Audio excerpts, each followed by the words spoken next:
اور انسان سے تعلقات رکھنے والوں میں ایک جو تعلق ہے دوستی کا تعلق ہے۔ دوستی کا ایک تعلق انسان کی زندگی میں پایا جاتا ہے۔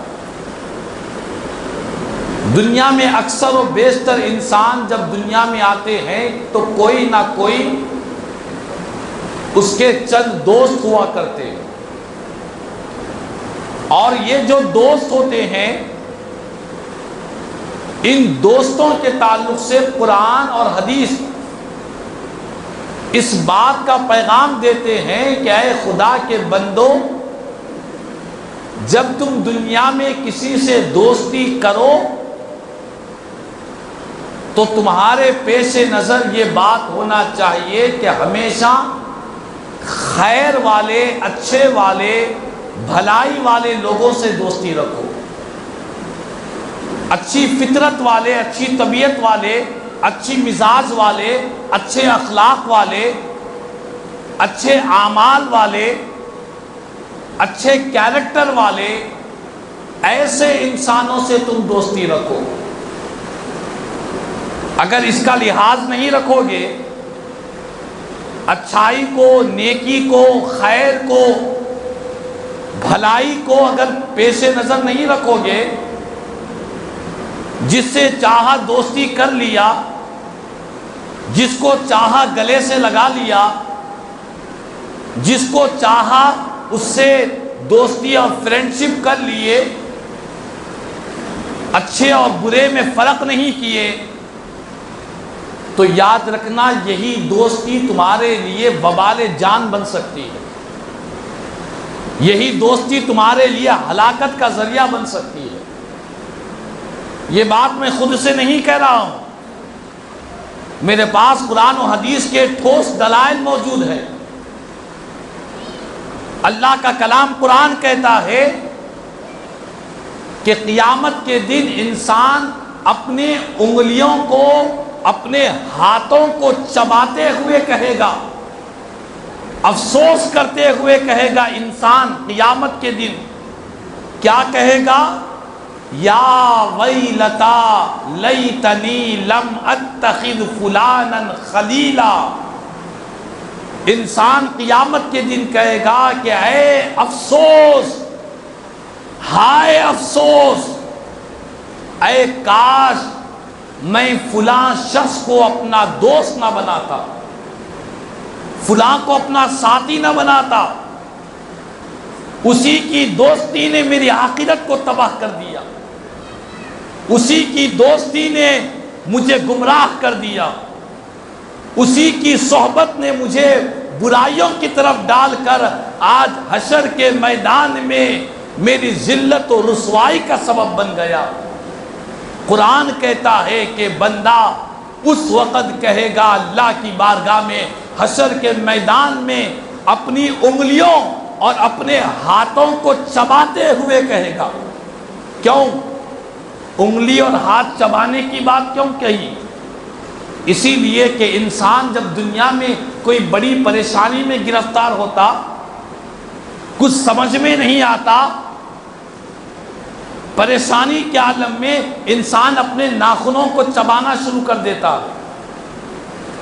تو قیامت کے دن اللہ فرماتا ہے کہ یہ ظالم لوگ، یہ نافرمان لوگ جنہوں نے رسول پاک کے راستے کو چھوڑ کر زندگی گزاری، قیامت کے دن اپنی انگلیوں کو اور اپنے ہاتھوں کو چباتے ہوئے کہیں گے کہ کاش میں رسول پاک کے راستے کو اختیار کرتا اور فلاں کو اپنا دوست نہیں بناتا۔ تو معلوم یہ ہوا قرآن کی آیت یہ ہمیں اس لیے کہہ رہی ہے کہ اے خدا کے بندو، اس دن کی ندامت سے بچنے سے بہتر، اس دن کی ندامت سے اگر بچنا چاہتے ہو، اس دن کے افسوس اور پچھتاوے سے بچنا چاہتے ہو، تو اس دنیا میں رسول پاک کے راستے کو اختیار کرو اور ایسے لوگوں کو دوست نہ بناؤ جو گمراہی کا ذریعہ بن جائے، ایسوں کو دوست نہ بناؤ جو تمہارے لیے ہلاکت کا ذریعہ بن جائے۔ ایسوں کو دوست نہ بناؤ جو تمہارے لیے تباہی کا راستے کی طرف لے جائے۔ اور ایک حدیث پاک میں رسول پاک علیہ السلام نے ارشاد فرمایا، المرء علی دین خلیلہ فلینظر احدکم من یقالل۔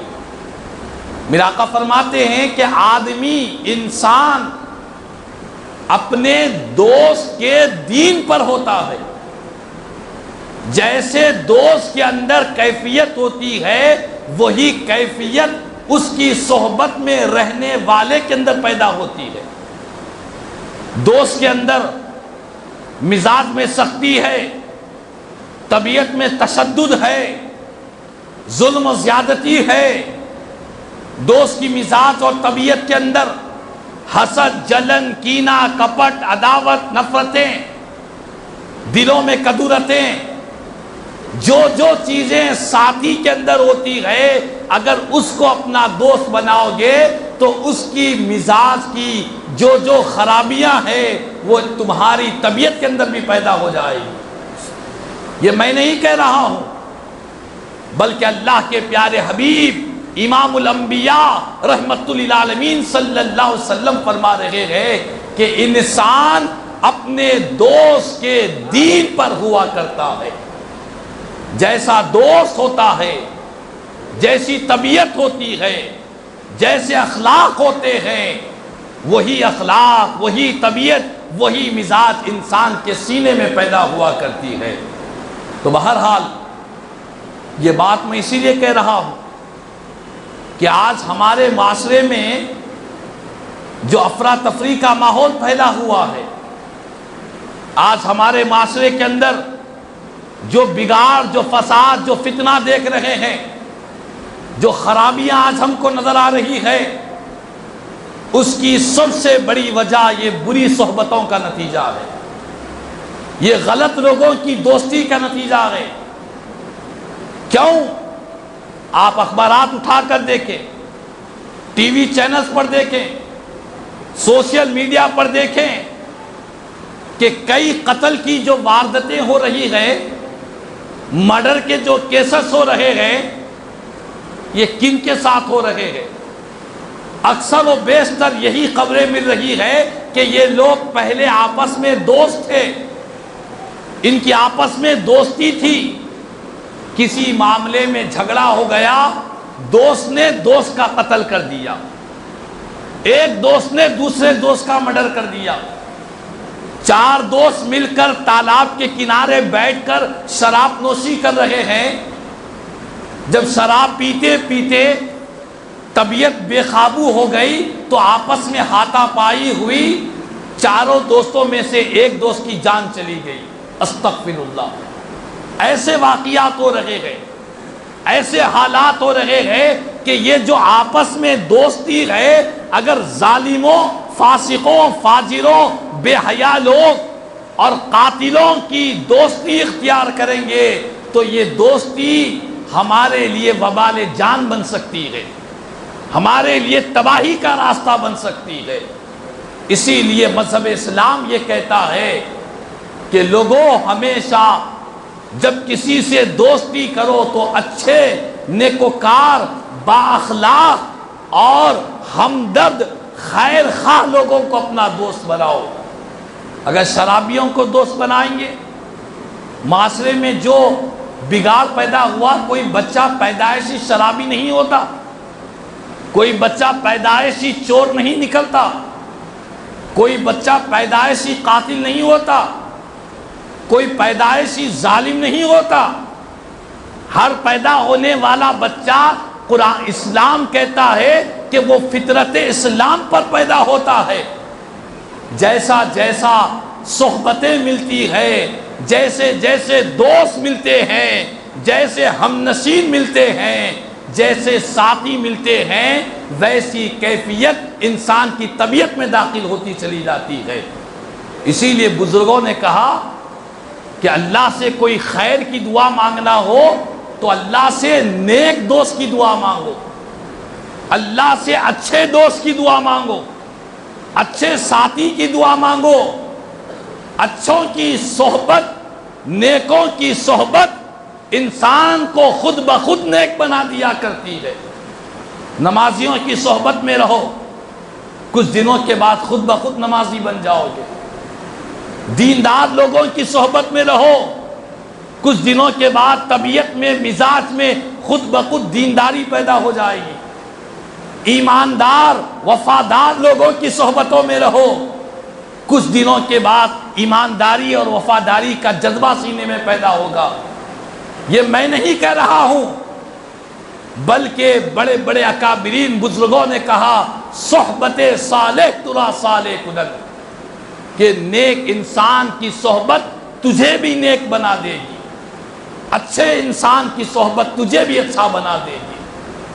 اسی لیے آج بالخصوص نوجوانوں سے، گھر کے ذمہ داروں سے اس بات کو بہت بہت زور دینے کی ضرورت ہے کہ آج ہم نے اپنے بچوں کو اسکول میں پڑھانے کے لیے اچھا اسکول تو ڈھونڈ لیا، مدرسے میں پڑھانے کے لیے اچھا مدرسہ تو ڈھونڈ لیا، بچوں کے فیوچر کے لیے آج ہم صبح سے شام تک محنت، جد و جہد، کوشش تو کر رہے ہیں، لیکن سب سے بڑی توجہ یہ دینا ہے کہ ہمارے بچے کن کی صحبت میں رہ رہے ہیں، ہمارے بچوں کی صحبت کن کے ساتھ ہے۔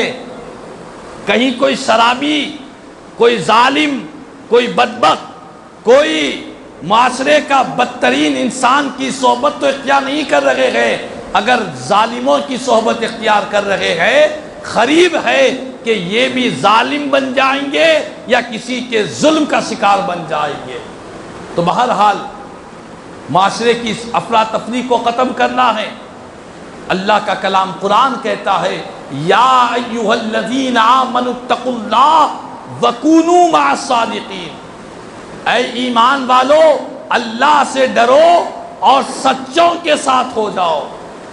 اور قرآن میں ایک اور جگہ اللہ فرماتا ہے وَاصْبِرْ نَفْسَكَ مَعَ الَّذِينَ يَدْعُونَ رَبَّهُمْ بِالْغَدَاةِ وَالْعَشِيِّ يُرِيدُونَ وَجْهَهُ۔ اللہ کا کلام قرآن کہہ رہا کہ اے خدا کے بندو، اپنے آپ کو جوڑے رکھو، اپنے آپ کو ان لوگوں کے ساتھ رکھو جو صبح و شام اپنے رب کو پکارتے ہیں، جو صبح و شام اپنے رب کی عبادت کرتے ہیں، جو اللہ کی رضا چاہتے ہیں۔ ایسے لوگوں کے ساتھ اپنے آپ کو جوڑے رکھو، ایسے لوگوں سے اپنا کنیکشن قائم رکھو، ایسے لوگوں سے اپنا رابطہ قائم رکھو۔ یہ اللہ کا کلام قرآن ہم کو یہ حکم دے رہا ہے۔ تو بہرحال باتیں تو بہت ہے، وقت کی قلت ہے۔ یہی کہوں گا کہ اپنے معاشرے کی اس گندگی کو صاف کرنا ہے، ماحول کو صاف و ستھرا بنانا ہے، دلوں کے اندر پاکیزگیوں کو لانا ہے، تو بروں کی صحبتوں سے خود بھی بچے اور نوجوان نسلوں کو بھی بچائے۔ ہمارے محلے میں، ہمارے رشتہ داروں میں، ہمارے پڑوسیوں میں، ہمارے خاندان والوں میں اگر ہم دیکھ رہے ہیں کہ کچھ لوگ بروں کی صحبتوں میں رہ رہے ہیں تو خدا را ان نوجوانوں کو آج روک دیا جائے، ورنہ یہ قتل کی واردتیں، یہ ظلم و زیادتی کی واردتیں، یہ نشے کی معاملات، یہ شراب نوشیاں، یہ سلسلہ چلتا ہی رہے گا، بڑھتا ہی رہے گا۔ اس کی روک تھام کے لیے ہم سب کو مل جل کر کوشش کی ضرورت ہے۔ ہر ایک اپنی اپنی ذمہ داری کو سمجھے، ہر ایک اپنی اپنی ذمہ داری کو سمجھتے ہوئے معاشرے سے بری صحبتوں کو ختم کرنے کی کوشش کرے۔ اللہ تبارک و تعالیٰ سے دعا ہے کہ اللہ تبارک و تعالیٰ ہم تمام کو اللہ اس کے پیارے رسول صلی اللہ علیہ وسلم کے راستے پر اور بری صحبتوں سے اللہ ہمیں بچنے کی توفیق عطا فرمائے۔ کہنے سننے سے زیادہ مجھے اور ہم تمام کو عمل کی توفیق عطا فرما۔ آمین ثم آمین۔ خدا الحمدللہ رب العالمین وما علینا الا البلاغ۔